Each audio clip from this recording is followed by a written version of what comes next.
skaidri un gaiši dzirdēju to. Tu tāds esi.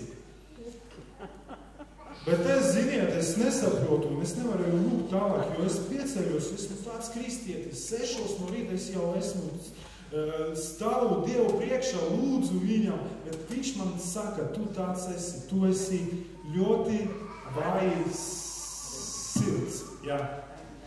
Žēlastība, piedošana, mīlestība.